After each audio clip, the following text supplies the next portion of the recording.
Assalamualaikum everyone. This is me Rubania E-commerceWali, and today my guest is Ilene, author, emotional awareness guide, and former host of 13 years podcast Full Power Living.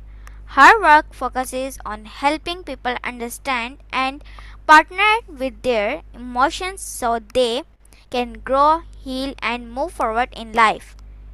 Elaine, thank you for joining me, and I am happy to have you here. Hi, Eileen. Thank you. Yes, I'm glad to be here. Thank you for inviting me. Welcome. How are you? Well, it's very early in the morning where I am, so I'm awake. Okay. That's as good as it gets. Okay, so my first question: how did your journey into emotional awareness begin? Well, it started more than 50 years ago when I had a daughter who was less than 1 year old, and her father and I had decided to have a child, but he came home one day and said he wasn't ready to be a father, and he left us and he divorced me. And I got very angry about that. And that's when I discovered that I was full of anger from a lot of things that happened when I was your age and a little older. And I had this little child, and I didn't want that anger to mess up her life because I was very angry. So I started looking for answers to some basic questions like what are emotions and why do we have them? And do they have a job? And can we get rid of them? Those things. And when I went to look at university libraries, I found out there were no answers to those questions because people only talked about emotions. In those days, they only talked about them as part of a diagnosis. If you were seen as a schizophrenic, then maybe you felt angry as a schizophrenic, but we didn't know anything about anger. So I've been looking and studying for the past 54 years, looking for the answers to those questions. And I found some. Okay, that's great, Eileen. So, my next question: what inspired you to start your podcast, Full Power Living? Well, I found answers. I used them in my own life. And by that time, I was a psychotherapist. I helped people with their problems. And there were a lot of people who had problems with emotions. And I asked them if they would like to experiment with what I was learning. And they did. And those things worked. So I got all excited about it and thought, I want to tell more people. And I was offered the opportunity to do a radio program. So I decided that was a way to do it. And it lasted about 13 years. Amazing, amazing, Eileen. And my next question: why do why do people struggle to understand their emotions? I think it's because we've never been given correct information about emotions. We don't understand. Do you know the answer to the question, why do we have emotions? I Uh, didn't know that question. The answer, do you know it? yeah. Do you know the answer to why we have emotions? Sure. Ev- Tell me answer. yeah, yeah, what is your answer? Why do we have emotions? Yes. Okay, so you're not really answering that question. Maybe you don't understand it. But most of us can't answer that question. I couldn't answer that question because we haven't understood it, and one of the reasons is because we don't all agree on what emotions are. In our conversation before the show, you asked me, what do I mean by emotions in motion, which is the title of my book. And that has to do with the fact that emotions are energy. And we don't, the American Medical Association doesn't accept that emotions are energy, for example. Well, once you understand that they're energy, We know things about energy. We know you can't create it, you can't get rid of it. It has to move, and it can change into another kind of energy, but you can't get rid of it. Well, once you understand that about emotions like anger, then you can work with them. So we need to know, first of all, that emotions are energy. And then why do we have them? Because they can help us. All right. I look at the world as a big giant school. You're in school, yes? Are you in school? Yes. Yes. So we're all in school. And the way we learn is we have experiences. Somebody gets mad at us, we feel good. Those are our experiences. And every time we have an experience, emotions come with the experience. And the emotions are trying to tell us something. In the United States, they're talking about us having an epidemic of loneliness. And they say the way to not be lonely is go make some friends, spend time with people, right? But if you understand that loneliness has to do with energy, the energy message of loneliness is that you have more energy going out than coming back. And all you have to do is something like you're doing right now, something you have a talent for, something you enjoy doing, and the loneliness just goes away. So that's what we need to know about emotions is that they're here as helpers. Every time you have an experience, particularly if it's painful, there's something we need to learn. And as soon as we learn it, the pain goes away. Okay, that's great. And my next question, what does it mean to partner with emotions instead of resisting them? Partnering with emotions has to do with working with them the way they are designed to work. Like the loneliness that I talked about. Loneliness is telling me I'm not loving myself enough.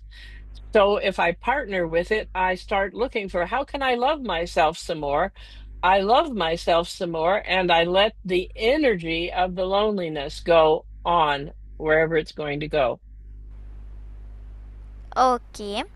And my next question, why do people repeat the same emotional partner partner in life?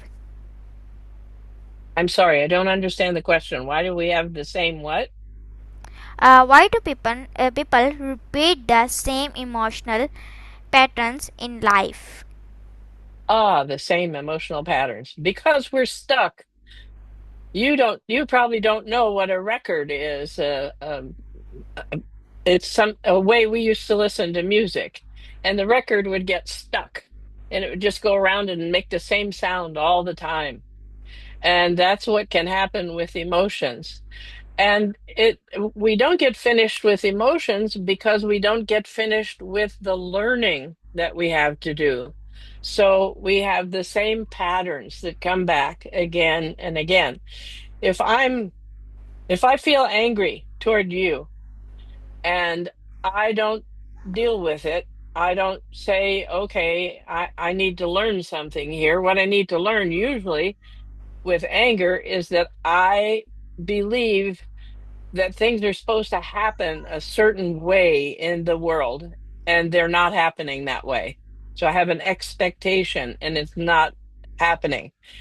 And if I don't look at that expectation and educate myself to do to have a different expectation, I'll just go over and over and over the same emotion and have the same pattern. We didn't come to the earth. We came to the earth to have experiences, work with them, let the energy go, and move on. And most of us don't do that. Okay, so my next question, how can emotional awareness help someone break those cycles? Well, awareness, I don't think, is enough. It's a good start, but it's not enough. What we need to do is to understand that each type of emotion is trying to tell us something to help us navigate our lives better. And in fact, I offer the people who are listening or watching your show a sheet, a handout that I have of 7 emotions and what they're trying to tell us. And if they will write me, Ilene, Ilene, at emotionalmasteryforlife.com. It's a long title. I forget it myself. FOR, Emotional Mastery for Life. And say the word emotions, I will send them a copy uh, the of this handout. So you have 7 emotions like fear and loneliness and anger and hurt. So these emotions are designed to help us live better lives by making use of the fact that we're in school and learning the lessons. And when you don't learn the lessons, you just go over and over and over and over the same thing. And every time you go over it again, it's more painful. And that's the way Mother Nature has of getting us to do something, is we get in so much pain, we go, I have to do something. I have to get out of this pain. Okay, so Eileen, my next question: what first step should a person take when emotions feel overwhelming? Well, the first thing we need to do is notice that we have the emotion, let ourselves feel it, find where we feel it in our body because the emotions are coming through our bodies. And then, if you have the list of what that emotion is trying to tell you, you can use that. But you can also, let's say, this this area of my body right here is my anger center. So if I'm feeling like I'm choked or I can't say something, then I know it's an anger issue, and I can ask, I can put my hand right there and ask, what do you want me to know about anger? What do you want me to do differently? And when I get that answer, I do it. Usually, we need to change something in ourselves. Anger is not about what somebody else does to us, it's about what we're holding out of our own that we need to change. Okay, that's great, Eileen. And my next question: how can emotional learning improve relationships? That's a big question. That's a big question. Well, my relationship, if I feel angry with you and I don't want to give up the anger because I don't want to let you off the hook, then we're not going to have a very good relationship. But if I feel angry with you and I say, what can I learn from feeling angry toward you? I change myself, and it's like any machine. If you change one part of it, it changes all the rest of the machine. And so our relationship can get better. I didn't hear you then. Okay, so my next question: can emotional awareness be taught to children and students? Absolutely, yes. Yeah, children are only, in my view anyway, they're only souls who are in smaller bodies. They're still powerful souls. You are still a powerful soul. And a 1-year-old is a powerful soul. And you need this information as much as I do. I'm almost 8 times at your age now. I'm 83 at this time, and you're 11, right? So you can you are equal to me as the soul, and you can use the same information that I can. You can say, what can I learn here? What do I need to know? What can I make different for myself? And when you do that, you're setting your life up to be better for you and for the people around you. Amazing, amazing, Elaine. And my next question: uh, what what role does self-compassion play in healing? What role does what? Self? Self-compassion. I don't understand the word you're saying. Can you spell it for me?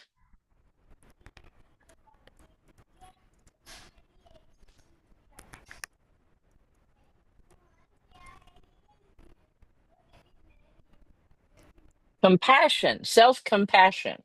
Yes. Ah, yes. Well, every little child who comes to the earth loves themselves. They're full of love. And we know that because no baby stops and says, "Oh, it's the middle of the night. I might disturb my parents. I won't wake up and ask them to do something for me." We're so full of love. We say, "I need this. Bring it to me now." Right?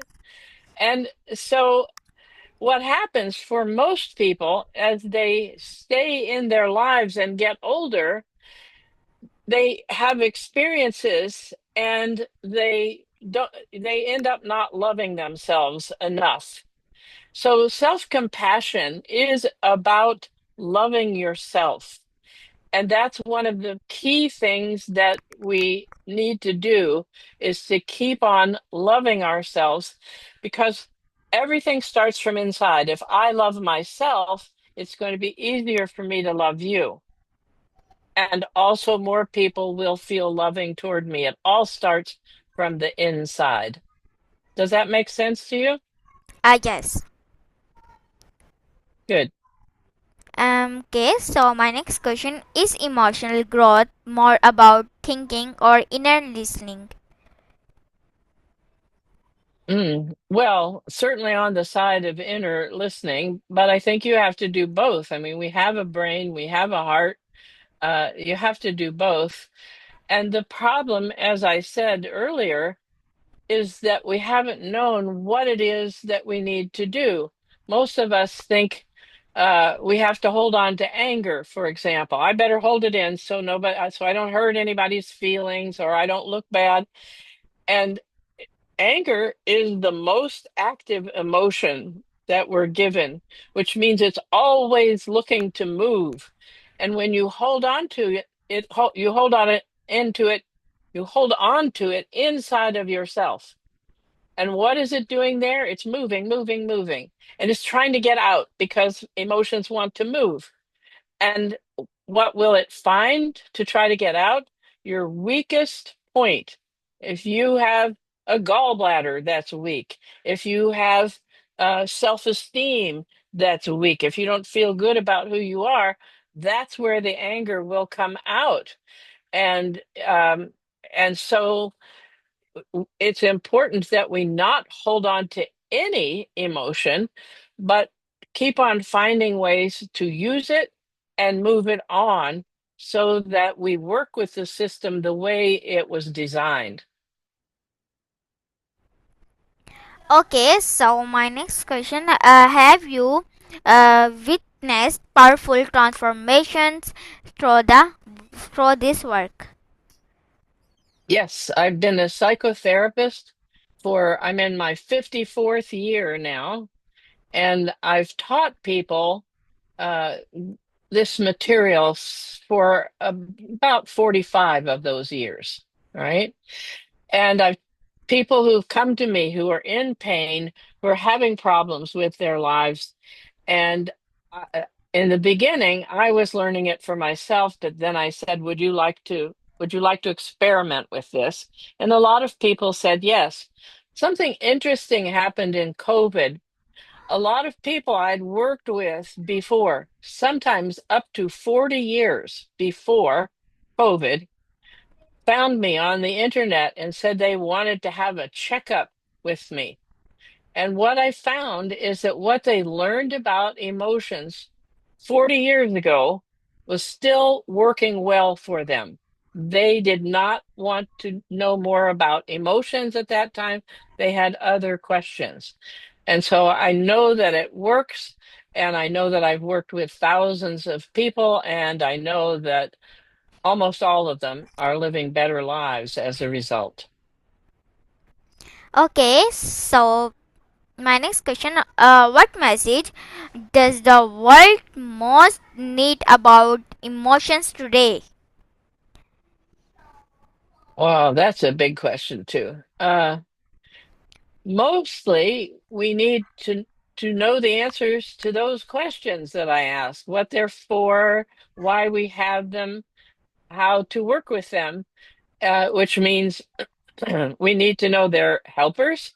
We need to know that they're here to help us resolve, finish problems that we have, and that to if we partner with them, if we work with them the way they're designed to work, our lives will get better. And the last part of that is that what I learned in COVID, not only does your life get better, but it stays better.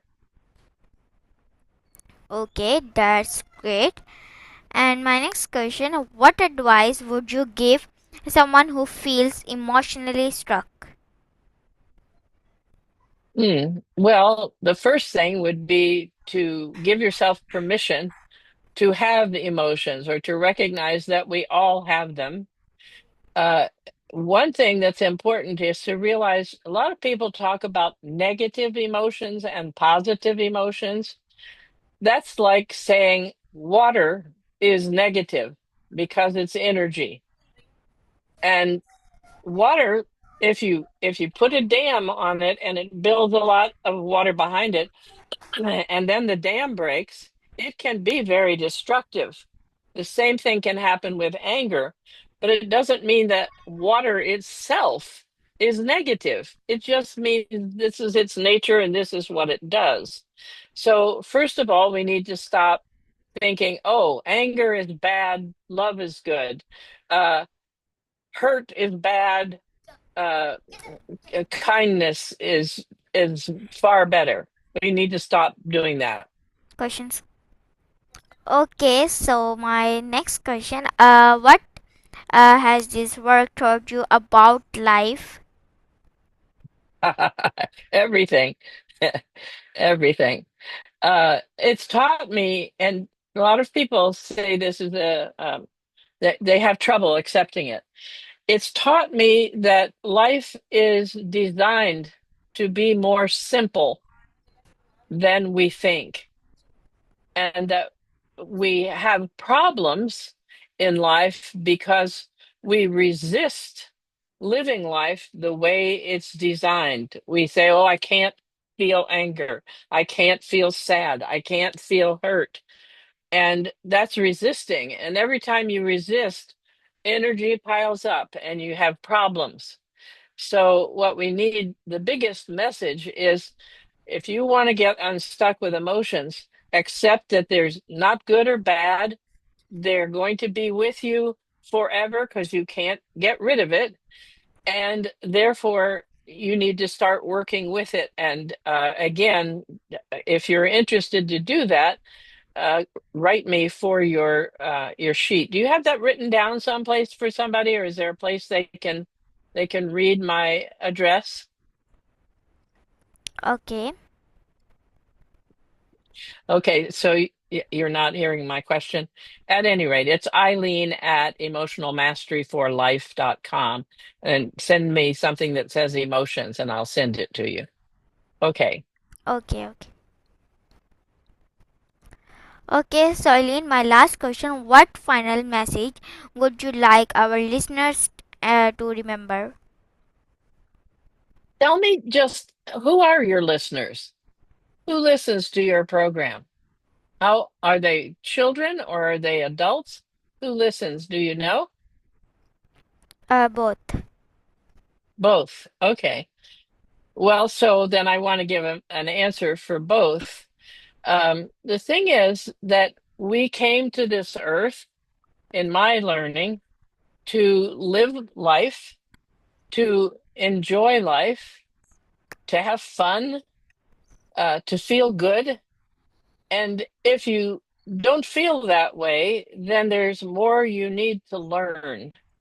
And so, my big message is embrace learning. When something comes up in your life and it's difficult, or it's hard for you, or it scares you, those are the things that you need to turn around and go, what can I learn here? What do I need to change in myself? All of life is lived from the inside out. So anytime something comes up, ask, what can I change here? How can I be different? And as you do that, your life gets easier and better. Okay, that's great message. Thank you. And thank you so much, Eileen, for sharing wisdom and insights. Your message that emotions are partners in learning and growth is truly powerful. Eileen, it was an honor to have you on the show. Thank you, and thanks to our audience for joining us. Thank Thank you. you. Bye.